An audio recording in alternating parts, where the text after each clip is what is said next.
একসময় যে সিঙ্গাপুর ছিল বস্তি, বেকারত্ব আর অপরাধে জর্জরিত একটি ছোট দ্বীপ, আজ সেই দেশই বিশ্বের সবচেয়ে উন্নত অর্থনীতিগুলোর একটি। প্রশ্ন হল, কিভাবে এই অসম্ভবকে সম্ভব করল সিঙ্গাপুর? আজকে কেন কিভাবে এই পর্বে আমরা তুলে ধরছি একটি অবিশ্বাস্য রূপান্তরের গল্প। ১৯৬৫ সালে মালয়েশিয়া থেকে আলাদা হবার পর সিঙ্গাপুর পড়ে যায় এক চরম সংকটে। প্রাকৃতিক সম্পদ নেই, নিজস্ব প্রাণীর উৎস নেই, বেকারত্ব ভয়াবহ, আর শহরের বড় একটি অংশই তখন বস্তি।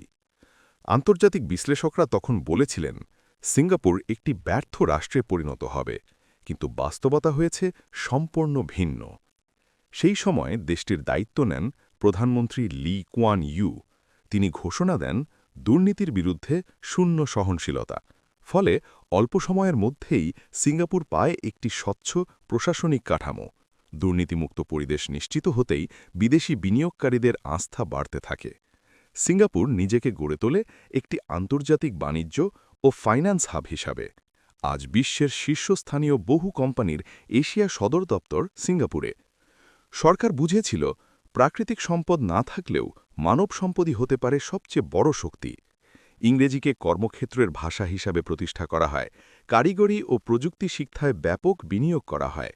এর ফলেই সিঙ্গাপুরের কর্মশক্তি হয়ে ওঠে বিশ্বমানের। বস্তি সমস্যার সমাধানে সরকার গ্রহণ করে একটি ব্যতিক্রমী উদ্যোগ। বস্তি উচ্ছেদ নয়, বরং সেখানকার মানুষদের জন্য সরকারি আধুনিক আবাসন। আজ সিঙ্গাপুরের প্রায় ৮০% মানুষ সরকারি হাউজিংয়ে বসবাস করে, যা বিশ্বের অন্যতম সফল হাউজিং মডেল। কঠোর আইন প্রয়োগের মাধ্যমেই সিঙ্গাপুর নিশ্চিত করে শৃঙ্খলা ও নিরাপত্তা। সাধারণ অপরাধ থেকে শুরু করে দুর্নীতির বিরুদ্ধে আইন প্রয়োগে কোনো ছাড় নেই। ফলে দেশটি আজ বিশ্বের অন্যতম নিরাপদ রাষ্ট্র। সিঙ্গাপুরের এই সাফল্য প্রমাণ করে, উন্নয়নের জন্য দেশ বড় হওয়া জরুরি নয়, জরুরি হল সৎ নেতৃত্ব, দীর্ঘমেয়াদী পরিকল্পনা এবং কার্যকর বাস্তবায়ন। আপনি যদি জানতে চান বাংলাদেশ বা বিশ্বের অন্য দেশগুলো কিভাবে বদলাতে পারে, তাহলে এখনই ভিডিওটিতে লাইক দিন, চ্যানেলটি সাবস্ক্রাইব করুন আর কমেন্টে লিখুন পরবর্তী ভিডিও কোন দেশ নিয়ে দেখতে চান।